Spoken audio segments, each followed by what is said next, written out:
9 de João na semana passada.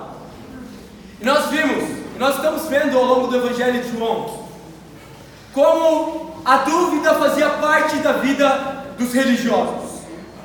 Pensa nos judeus, nos fariseus, nos saduceus. Eles sabiam muito bem fazer uma coisa: duvidar a respeito de Jesus, duvidar a respeito das promessas. Mas se você parar para pensar na atualidade, duvidar é o que a gente mais aprende também. A gente aprende a desconfiar de tudo. Essa é a vida atual, desconfiar de tudo e de todos. Por exemplo, com horário. Nós temos horário para as coisas, mas se você for real, se você falar sobre o seu sentimento real, você sempre marca um horário com uma pessoa, já tomando como real que ela vai atrasar um pouco. A maioria das pessoas não estão dispostas a respeitar os horários. Amém. Elas atrasam, infelizmente. E a gente duvida, não é? Com conselhos. Já não aconteceu com você pedir ajuda para o seu mentor, para a pessoa que ajuda você na igreja, pedir um conselho, pedir uma direção, e aí a pessoa elabora todo um conselho, toda uma direção espiritual, e você pensa: tá bom, mas eu vou fazer exatamente o oposto do que você está falando. Talvez com limpeza. Se você conhece a República dos Irmãos na Zona Oeste, especialmente para as irmãs, se vocês forem lá e pedirem uma panela para cozinhar, com certeza você vai duvidar se está limpo.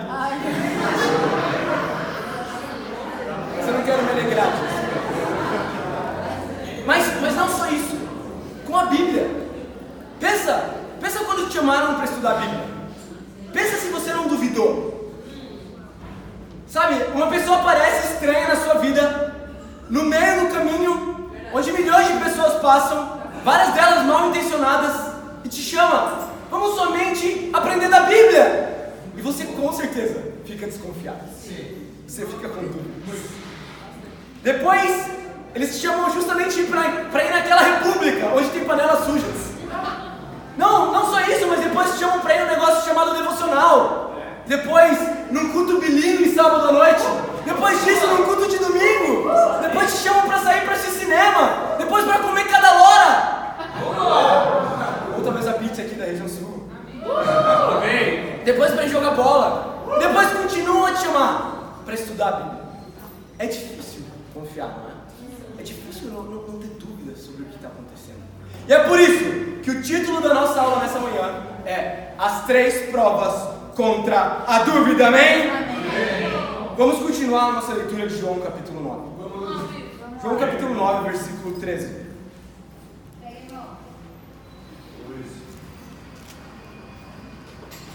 Então, talvez você esteja com dúvidas essa manhã, mas a minha expectativa é que você saia dessa sala com certeza.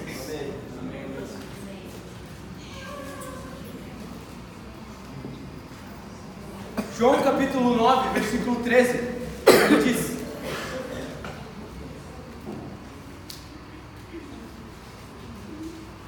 levaram aos fariseus o homem que fora cego. Era sábado, o dia em que Jesus havia misturado terra com saliva e aberto os olhos daquele homem. Então os fariseus também lhe perguntaram como ele recuperara a vista. O homem respondeu: ele colocou uma mistura de terra e saliva em meus olhos. Eu me lavei e agora vejo. Alguns dos fariseus disseram: esse homem não é de Deus, pois ele não guarda o sábado. Versículo 17. Tornaram, pois, a perguntar ao cego: que diz você a respeito dele? Foram os seus olhos que ele abriu. O homem respondeu: ele é um profeta. Então o que a Bíblia diz aqui basicamente é a continuação do que nós vimos na semana passada, em que Jesus viu um cego de nascença e ele começou a explicar a respeito do porquê ele tinha a cegueira desde o início da vida dele. Mas não só isso, Jesus não parou aí, ele foi até o homem e milagrosamente curou a cegueira dele. E depois disso, obviamente, quando milagres acontecem, burburinhos começam, não é? Coisas começam a se movimentar, pessoas começam a ficar assustadas, coisas começam a ter problemas, relacionamentos acabam. É isso que acontece quando milagres também acontecem. E basicamente esse homem é levado até os fariseus. Interessantemente que ele não deve ter sido levado para os fariseus de uma forma amigável. ele não devia querer tanto assim prestar conta a eles. Mas os fariseus eram os religiosos da época e eles tinham controle sobre todas as questões religiosas que estavam acontecendo. E depois disso, eles começam a perguntar para ele, a interrogar ele firmemente a respeito do que tinha acontecido, para que ele pudesse perder a cegueira que ele tinha desde o início da vida. Imagina isso, ele já tinha explicado anteriormente para outras pessoas o que tinha acontecido. Nós vimos isso no versículo 12 e nos versículos anteriores. Mas novamente eles levam ele para outro lugar e pedem novas explicações a respeito da mesma coisa. Imagina como é ser interrogado. Ver tanta gente duvidando do que você está falando, do que você está dizendo. E basicamente o que eles fazem é se esquecer do que ele falou. Porque ele diz que o que tinha acontecido com ele era que um homem tinha curado a cegueira dele. Mas logo no versículo seguinte, o que a Bíblia diz é que eles começam a focar no fato de que ele tinha curado no sábado. Era isso que eles se importavam agora. Uau, um homem curou outro homem! Mas com que eles se importavam? Com o fato de que essa cura tinha sido no sábado. Imagina isso. É como se a gente começa a pensar aqui agora. Nossa, a gente tem culto no sábado e no domingo. Mas o culto de domingo que está cheio, eu acho que isso está errado. Era o culto de sábado que devia estar. Imagina que errado seria. Começar a pensar, talvez devia ser do meu jeito, da minha forma. E eles começam a focar na coisa errada. No final das contas, não importava se era no sábado. O que importava é que ele tinha sido curado, amém? Amém. E como sempre, é importante entender esse conceito. Jesus leva eles até uma divisão. Se você olha no versículo 16, a Bíblia diz que alguns deles duvidavam, mas outros deles confiavam. Ou seja, Jesus estava dividindo as pessoas. E Lucas 12:49 diz que Jesus, ele não veio para trazer simplesmente paz. Jesus veio para trazer divisão. E é isso importante para nós entendermos. Como discípulos, não para simplesmente humilhar as pessoas, não para afastar as pessoas, mas nós causamos divisão no mundo para poder separar as pessoas que querem seguir a Deus e as pessoas que não estão dispostas a fazer isso, amém? Amém. Como discípulos, nós precisamos ter essa convicção. Mas o que é interessante é que no versículo 17, quando eles perguntam novamente a respeito do que ele sabia desse homem, ele diz: esse homem é um profeta. Mas olha para o início do capítulo, olha para o fato que aconteceu. Se você ler do versículo 1 até o 7, do capítulo 9, você vai ver que Jesus não falou nenhuma palavra a respeito de uma possível cura para ele. Jesus não abriu a boca para profetizar em nenhum momento. Ele não falou que se ele fizesse algo ele seria curado. Mas sim, Jesus pegou lama, pegou saliva, passou sobre os olhos dele. Imagina isso. E depois deu uma ordem para que ele fosse se lavar. E esse homem confiou que isso era uma profecia. Então, esse homem, interessantemente, apesar de ser cego, ele enxergava mais do que muitos de nós. Sim. Ele conseguia ver muito mais longe do que as palavras podiam falar. Ele entendia e tinha fé de que Jesus, o homem que tinha feito tantos milagres, que estava espalhando a palavra dele por toda Jerusalém, por toda a Galileia, não tinha passado lama sobre os olhos dele por acaso. Que aquilo tinha uma boa motivação. E ele confiou. Ele está me ordenando e me lavar no tanque de Siloé. Eu vou. Impressionantemente, depois que ele se lava, ele consegue a cura. Imagina isso, a tão sonhada cura, que ele esperou a vida toda. Mas isso não tinha sido prometido para ele. Isso não tinha sido dito para ele. Você vai, então você consegue. E é isso que nós precisamos entender nessa manhã. Nosso primeiro ponto, a primeira prova contra a dúvida: as promessas sobre a sua vida. As promessas sobre a sua vida. Ele não ouviu nada a respeito do que Jesus tinha falado sobre uma possível profecia para a vida dele. Mas sim, ele conseguiu enxergar uma profecia onde nenhuma palavra tinha sido proferida. Ele enxergou que por conta de Jesus ser quem ele era, provavelmente o que ele estava fazendo era dar uma direção para o milagre. Sabe, você não vê a terra com saliva sobre os seus olhos? Você não vê Deus te pedindo para ir se lavar? Eu gosto muito de uma frase que uma mulher chamada Margaret Atwood disse um dia. Ela falou: as pessoas sempre se esquecem das profecias, a menos que elas se realizem. Isso é muito profundo, porque como discípulos, como cristãos, nós estamos constantemente vendo as profecias de Deus se cumprirem nas nossas vidas. E é por isso que nós não podemos nos esquecer das promessas de Deus nas nossas vidas. Romanos capítulo 8, 28.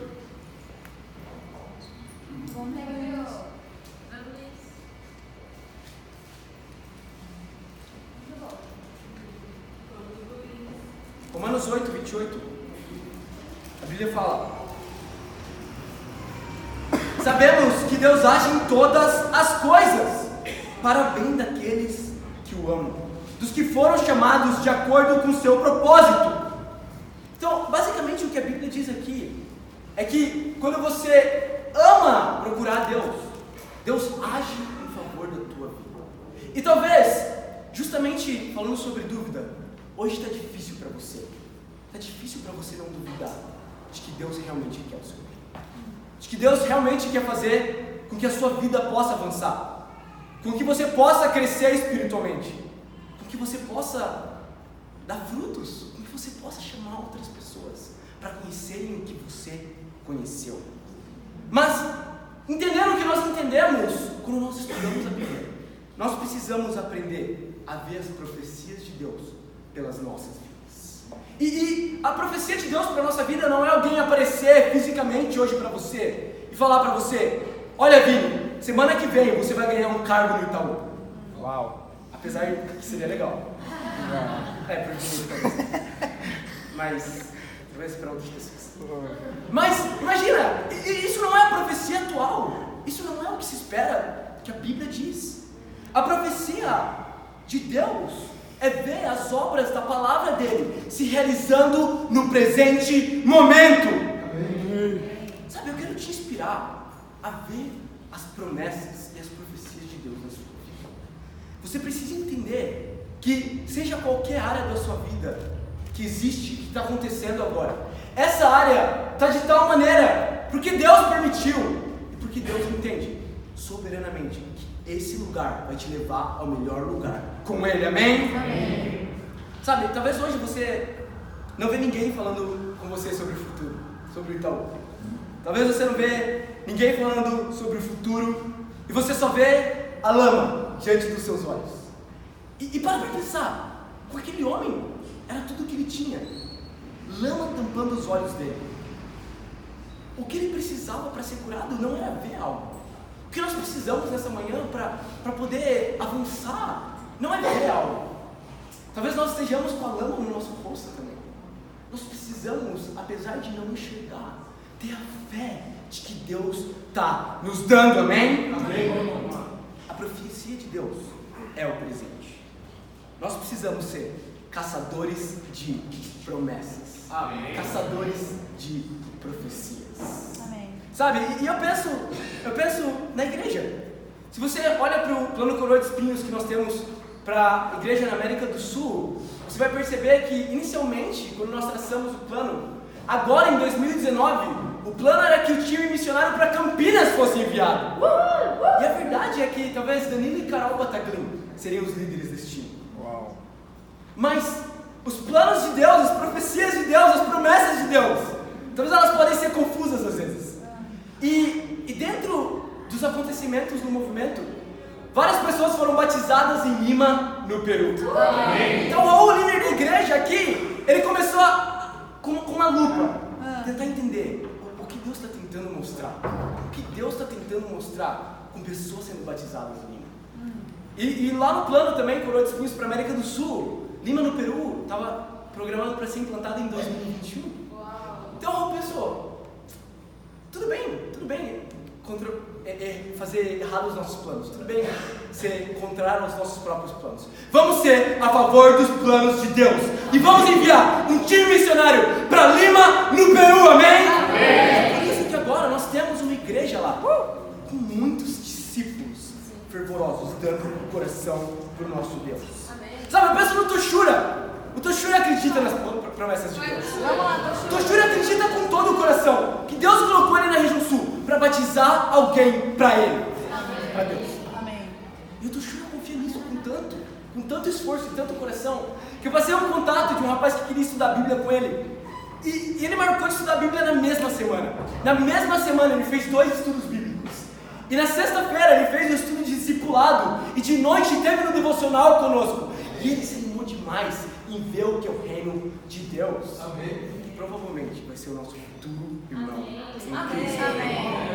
Não só isso, eu olho para o Alexandre. Uau, vamos ler. Definitivamente o Alexandre tem vivido como discípulo. Amém. Eu tenho estado com ele passando tempos. E tem sido tempos difíceis, não é? É um tempo em que se apoiar no que você vê não é exatamente o melhor. Mas o Alexandre tem sido um homem de fé. Amém. Ele tem confiado nas promessas de Deus. E ele tem dado todo o coração como discípulo de Jesus. E ele tem feito os estudos de restauração. E eu acredito que, se Deus permitir, oficialmente no retiro de universitários e solteiros, o Alexandre vai poder ser restaurado para Deus. Amém?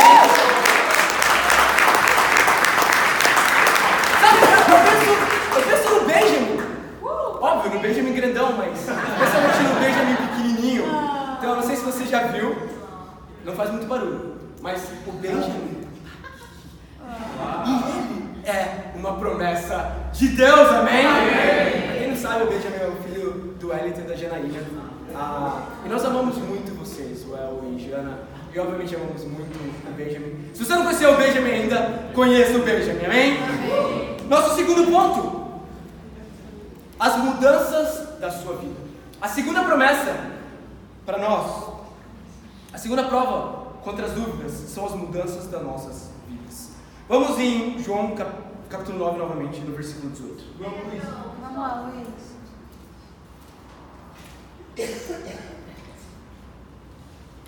João 9, versículo 18.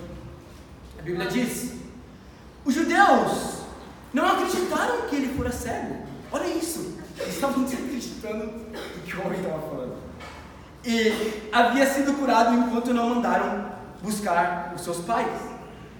Então perguntaram: é este o seu filho, o qual vocês dizem que nasceu cego? Como ele pode ver agora?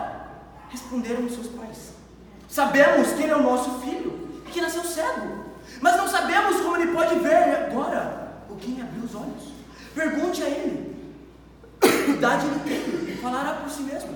Seus pais disseram isso porque tinham medo dos judeus, pois esses já haviam decidido que se alguém confessasse que Jesus era o Cristo, seria expulso da sinagoga. Foi por isso que seus pais disseram: que idade ele tem? Perguntem a ele. Pela segunda vez, chamaram um homem que fora cego. Olha isso. Para a glória de Deus, diga a verdade. Sabemos que esse homem é pecador. Ele respondeu: não sei se ele é pecador ou não. Uma coisa eu sei: eu era cego e agora vejo. Versículo 26. Então lhe perguntaram o que ele lhe fez, como lhe abriu os olhos. Uau! Olha para esses homens. Eles abraçaram a dúvida com todo o coração. E por mais que os fatos dissessem para eles que não havia sentido para duvidar do que tinha acontecido, eles estavam agarrados. E eles estavam perguntando pela terceira vez, de uma maneira diferente, se esse homem realmente tinha sido curado. E no meio do interrogatório, o que ele faz é interessante. Ele podia começar a ficar com dúvida também, não é? Ficar com dúvida, porque como todo mundo não entende a mesma coisa que eu entendo, talvez eu esteja errado. Talvez seja comigo o problema. Talvez eu tenha sido, sei lá, eu tenha sido curado por demônios ou coisas do tipo. Mas, no entanto, ele tinha sido curado. E esse era o maior produto de fé que ele podia ter. Ele afirma no versículo 25. Eu não sei, na verdade, se ele é pecador. Eu não sei se ele é dos céus, se ele veio de Nazaré, se ele veio da Galileia. Eu não sei a identidade dele, essa é a verdade. Mas eu sei de uma coisa. Eu sei que eu fui curado e agora eu vejo. E é isso que nós precisamos entender. A segunda prova contra a dúvida é olhar para as mudanças nas nossas próprias vidas. Muito bom, Luiz. Nenhum testemunho na sua vida é maior do que você mesmo. Do que você já conseguiu fazer com Deus. Do que você já conseguiu vencer com Deus. Quando você encontrou a Ele. Uma luz prega. Talvez para você o maior milagre nessa manhã foi acordar a tempo de ter seu tempo com Deus e estar aqui no culto nessa manhã. Talvez o maior milagre foi simplesmente ficar calado enquanto te humilhava no trabalho e ser humilde. Talvez o maior milagre para você foi nessa semana conseguir falar sobre Jesus para uma pessoa. Mas eu acredito em uma coisa. Eu acredito que se você mudou no passado, você pode mudar nessa manhã. E é nisso que todos nós precisamos acreditar. Se nós mudamos o nosso coração no passado por Deus, nós podemos continuar mudando Ele, amém? Talvez você não sabe muito sobre a Bíblia nessa manhã. Talvez aconteça com muitos de nós. Mas eu não quero te chamar a focar nisso. Eu quero te chamar a ver o que Deus pode causar de mudança na sua vida. Ele sabia sobre uma coisa. Ele sabia o que Jesus tinha feito. Sim. E nós sabemos o que Deus fez por nós, amém? Amém. Quando você olha para esse homem, ele teve que passar por muita humilhação. Eu falei agora sobre a lama, não é? E sobre a saliva. Mas imagina se hoje para ser curado, talvez tenha que receber um cuspe de alguém. Talvez a gente não está tão disposto assim a passar por qualquer coisa para ser curado. Mas o que eu quero animar, o que eu quero inspirar vocês é a pensar que Deus com certeza pode nos mudar, amém? Amém. Sabe, eu penso numa agora irmã incrível, a Bia. Amém? Então, eu quero deixar claro, é muito importante explicar isso. Apesar de a gente chamar a Bia de Bia, o nome dela não é Beatriz. O nome dela é Bianca. Amém. Então, por favor, não chame ela de Beatriz. A Bia é Bianca. Mas essa moça, ela mudou. E ela mudou muito. Como a Bia mudou. Sim. Sabe, como as meninas falaram aqui, ela estava em todas as reuniões, dando todo o coração. Eu lembro sobre algo que a Malu comentou comigo a respeito dos estudos que estavam acontecendo com ela. E eu lembro que a Malu comentou comigo que ela foi desafiada, Bia, a compartilhar a sua fé com pelo menos 2 pessoas. E a Bia foi extremamente urgente em mudar o que ela estava fazendo. Ela não estava falando com ninguém, e do nada, já no próximo bate-papo, ela não simplesmente tinha compartilhado, mas ela tinha levado 2 visitantes para o bate-papo, né? A Bia mora em Itaquera, Amém. lá pela região de Itaquera. E como vocês sabem, nós estamos fazendo bate-papos na UFABC. Que, se você sabe, é muito longe de qualquer coisa. Amém. E a Bia, ela foi desafiada também a estar junto com todos os outros discípulos. Sim. 8 horas da manhã, lá em Santo André, compartilhando a fé com todo mundo.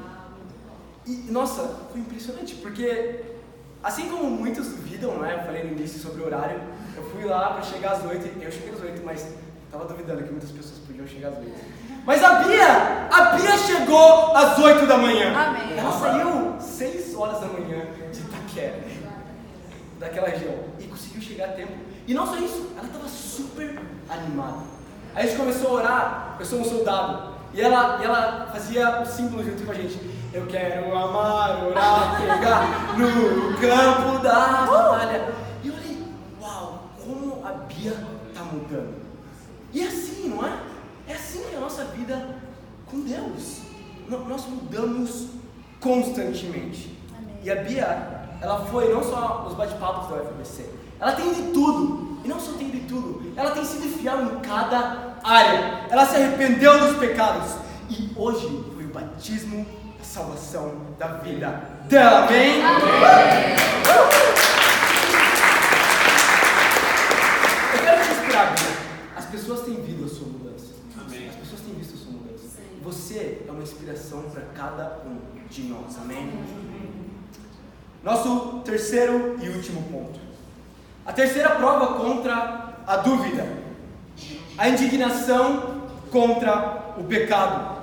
A indignação contra o pecado. Vamos voltar no capítulo 9 de João. Lá no versículo 26. Vamos lá.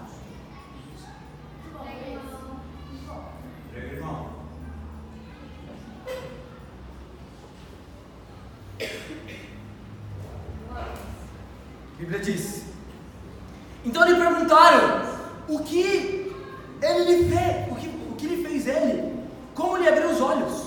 Ele respondeu: eu já lhes disse, e vocês não me deram ouvidos. Por que querem ouvir outra vez? Acaso vocês também querem ser discípulos dele?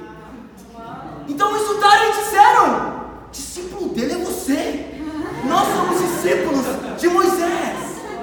Sabemos que Deus falou a Moisés, mas quanto a esse, nem sabemos de onde ele vem. Até o versículo 34. O homem respondeu: ora, isso é extraordinário. Isso é ridículo. Vocês não sabem de onde ele vem? Contudo, ele me abriu os olhos. Sabemos que Deus não ouve pecadores, mas ouve o homem que o teme e pratica a sua vontade. Ninguém jamais ouviu que os olhos de um cego de nascença tivessem sido abertos. Se esse homem não fosse de Deus, não poderia fazer coisa alguma. Diante disso, eles responderam: você nasceu cheio de pecado. Ele tem a ousadia de nos ensinar. E o expulsaram. Uau, que intenso o que acontece aqui. Depois de tanto perguntar, eu consigo sentir o que esse homem estava sentindo. Ele disse: meu, eu já te disse por 3 vezes, você está perguntando novamente. É óbvio que vocês não querem acreditar. É óbvio que vocês não estão dispostos. É óbvio que não se trata sobre o milagre. Se trata sobre vocês, incrédulos.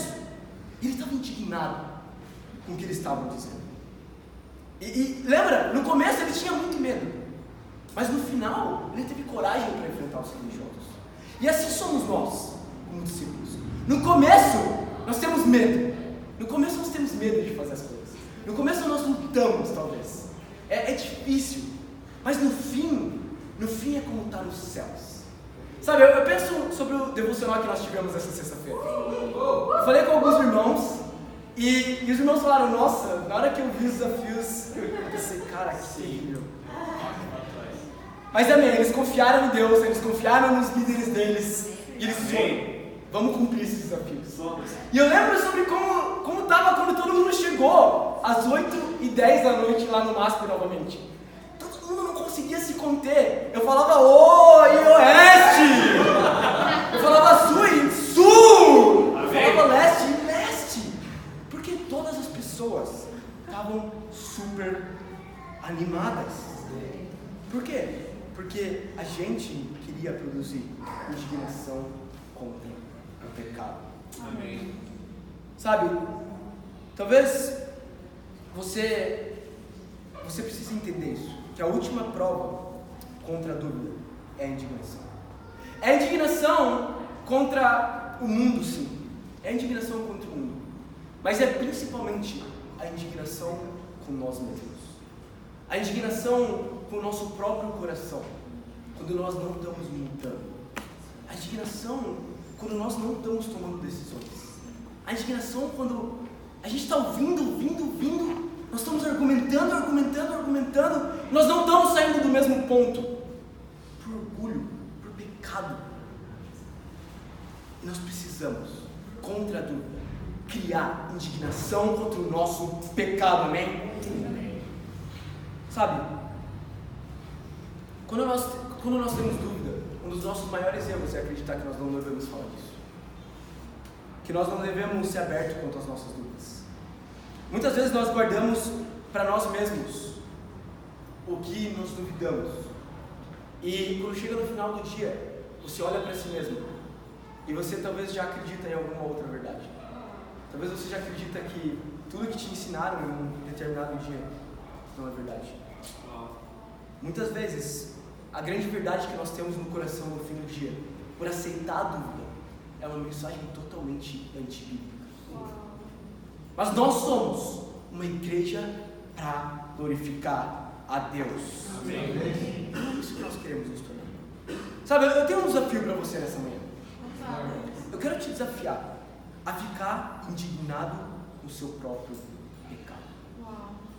Não ficar indignado com o pecado do outro. Obviamente também. Mas se cada um de nós toma a responsabilidade de lidar com o nosso próprio pecado, com o nosso próprio coração, de pedir ajuda, de ser real, de ser profundo. Imagina isso. Imagina se hoje você escolhe ser aberto sobre o que você nunca foi nos seus tempos de discipulado. Imagina se hoje, vindo na igreja pela primeira vez, você encontra pessoas que de verdade você pode confiar. Você fala algo que você nunca falou para ninguém, que tem pesado no seu coração até hoje. É isso que a indignação pode provocar. Sabe, talvez nessa manhã você duvida que você pode ser frutífero.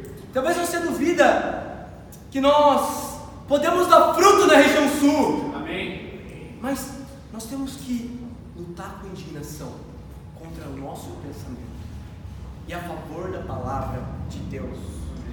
E João 15 diz que nós fomos enviados para dar frutos, e frutos que permaneçam. Nós estamos essa manhã aqui para dar frutos para Deus. Amém. Para dar frutos para o nosso Deus. Sabe, eu quero te inspirar nessa manhã.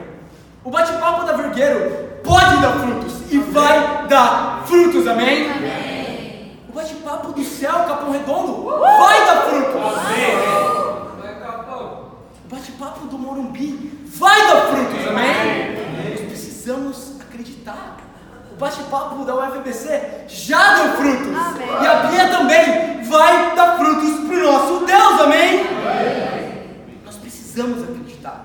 Nós precisamos ficar indignados com a nossa própria incredulidade. Para terminar, vamos em Mateus 28.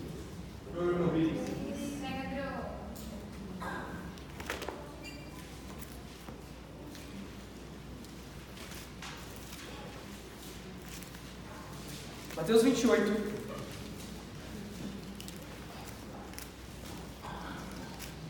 versículo 17. Nós vimos 3 pontos nessa manhã.